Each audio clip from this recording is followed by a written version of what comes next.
World of Tanks might be the only game where having more depression is better. Yeah, that's right. This Tier 7 German tank destroyer, the Sturer Emil, which of course leads to the Tier 10, the Grill 15, one of the most popular lines in World of Tanks Blitz, got a pretty big buff. But it wasn't gun depression. This vehicle already had plenty of that, sitting at 15 degrees. Basically, you can work any ridgeline in the game easily. You're going to beat any other vehicle on gun depression at Tier 7. You look at a Comet that's got 12 degrees, and you literally laugh at it with 3 more degrees. Not only does this vehicle have great gun depression going for it, but as well an extremely strong gun, a 12.8 centimeter, dealing 460 damage per shot, with 243 millimeters of standard penetration.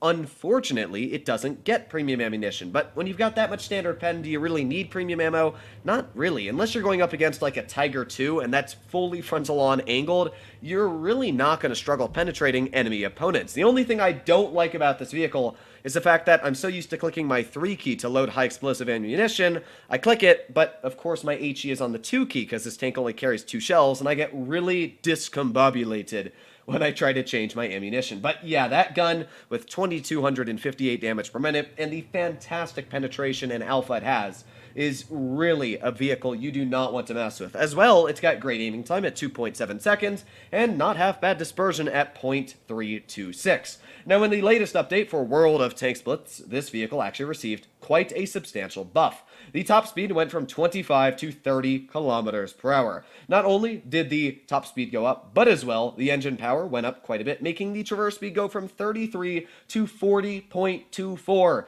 That is actually incredible. Now this tank is able to traverse, if you have it fully equipped, at 49.86 degrees a second. Now, just to show you how incredibly quick that is, let's say we pull up a light tank, I don't know, the Kunze Panzer. Well, this light tank has 53.35 degrees of traverse. So basically, this slow-moving Tier 7 German tank destroyer has the same traverse speed as a Tier 7 light tank. It's actually kind of stupid, but yeah, let's get into a game here, show you guys what it's capable of doing. You'll notice these are the only 2 games I've played in the tank today, and the only 2 games I've played in this tank during update 8.1.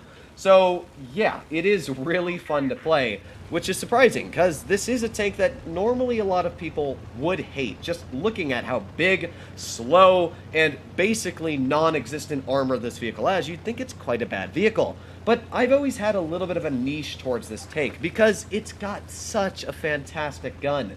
The aiming time is through the roof, and the penetration against Tier 7 and Tier 6s is insane. You know, you don't need to worry at all about cutting through Tier 7 armor. I was pulling up against this IS later you're going to see, and literally it was the easiest shot in the planet. So here we go. Yeah, armor, what even is it? So already we're sitting at 474 damage. And this Tiger P, you notice I put on my adrenaline because I wanted to slam a shell right into this Tiger P. Don't really know what he's doing, but I'll take advantage of that. There's another nice slap into his booty, and now we're sitting at 969 damage. Pretty dang solid for only 2 shells out. And again, I don't know what this guy's doing, but he's testing his luck. And there you go, another shot into him. 1,300 damage pulled out now. We're in cover. We've bled 0 hit points. And this just shows you what the gun is capable of doing when you're up against opponents that might not be thinking half full of a glass right now. Yeah, unfortunately, their players weren't amazing, but you know what? I took that advantage fully righteously, and I farmed quite a bit of hit points off them. There's the O. He did get a shell into me, but because I've got such a high alpha, I was easily able to pen him right back for quite a bit more. Now, the nice thing about this tank is frontally, its armor isn't horrific. Sure, you're not going to be bouncing any shells, but high explosive ammo from vehicles like that Yo will not be penetrating the front. They will be on the sides and the rear, but at least most Tier 7s won't be penning you in the front with HE, where a vehicle like the RHM, the Grill, or the Waffle, yeah, they're getting HE'd all day, every day. So now I'm going to sit right in this position. You'll actually notice I don't even run Spalliner on this vehicle because I don't need it. It really just, its armor isn't that bad frontally, so I'd rather have that reload or whatever it is, the mobility on this tank, rather than having that Spalliner. We've got that SU-100, and oh boy, he's not looking at me. Bang! That Russian fire, burn, baby. 579 hit points taken off of the SU-100, and now we're sitting at 2,630 damage this game, and we're not stopping anytime soon. That SU-100, I do want to be a bit careful of, though, because even though I am doing very strong this game. I only have 700 hit points left, and that guy, as you'll notice, is carrying the 122, and the IS over there is carrying the 122. What that means is both of them hit me, I'm going straight back to the garage. I don't want to make my vehicle a one-shot, so I'm playing it safe here. We're at 2,900 damage now, and that IS, he is next on the chopping block. Now, at this point, I don't really think I was going to get more damage out, so I'm like, alright, I'm just going to take a shot from the IS, finish him off, but he doesn't actually shoot me because he fires just before I pull around the corner. You can see here just using that gun depression, no problem whatsoever, even on that angle. And now we're at 3,117 damage. The MT-25 is off to the side, and I'm like, ooh, baby, this is going to be one clean shot. I'm aiming on the side of him, and fire! Oh, it ricochets off his mantlet.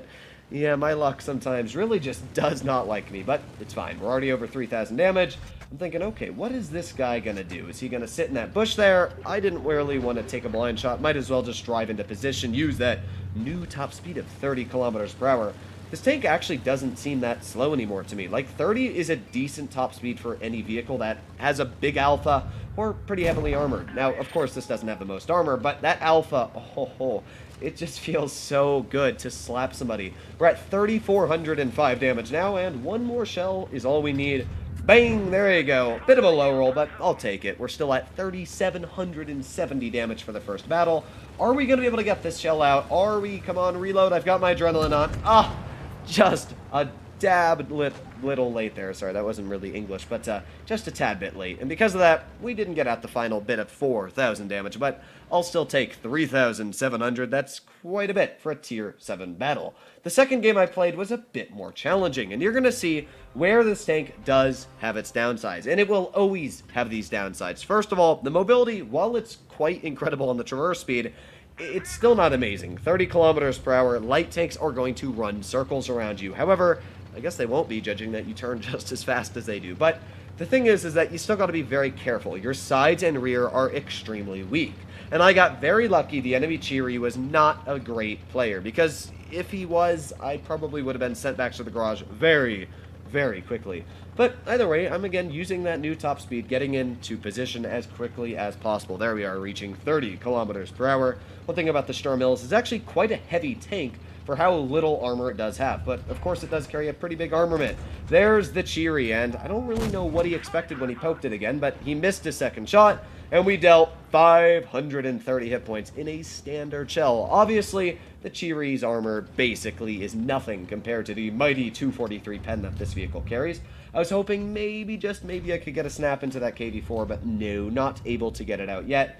But right now I'm thinking, okay, what am I going to do? I'm waiting for that Cheery, just trying to be cautious, because a Cheery, even though that player might not be the best, he could still easily whip off 540 hit points in 3 shells, and it only takes him literally like 2 seconds or 3 seconds to dump out that damage. So I gotta be careful.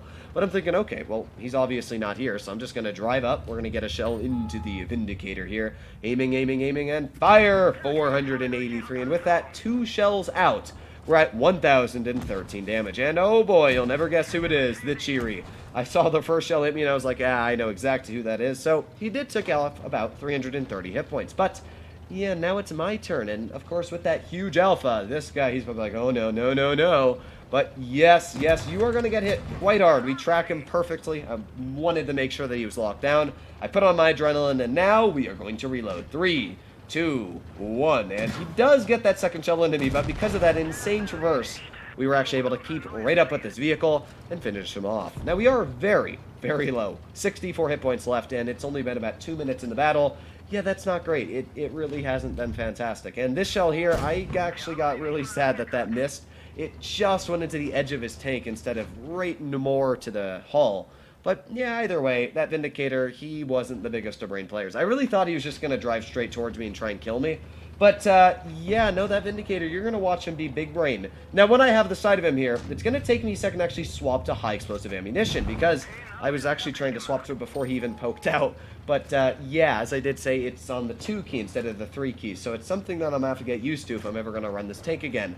But either way, we're at 2,250 damage. We're going to try and get a snap into you, but wow, yeah, that's a bit of a bummer there, isn't it? Either way, he had 1 hit point, so it's not like I missed out on too much. But all we have left is the Emil 1. And I always forget just how much pen this vehicle has. I kind of expected the Emil one's upper plate to be red when I poked this, but no, it really wasn't. In fact, the turret was a pen as well, as you can see. Yeah, the penetration on this vehicle is truly fantastic. It's a great tank. It is very tricky to run. I will say now that don't expect after watching these two replays this vehicle to be the easiest tank to play in the game. It will be very tricky, but it's a fun vehicle. Hopefully, all of you enjoyed today's video. If you'd like to see more like it, please consider smashing that subscribe button down below. In the future, I'm thinking I'm going to do a video on the ST.1C, SPIC. I don't really know what the letter is or symbol. I never, ever know.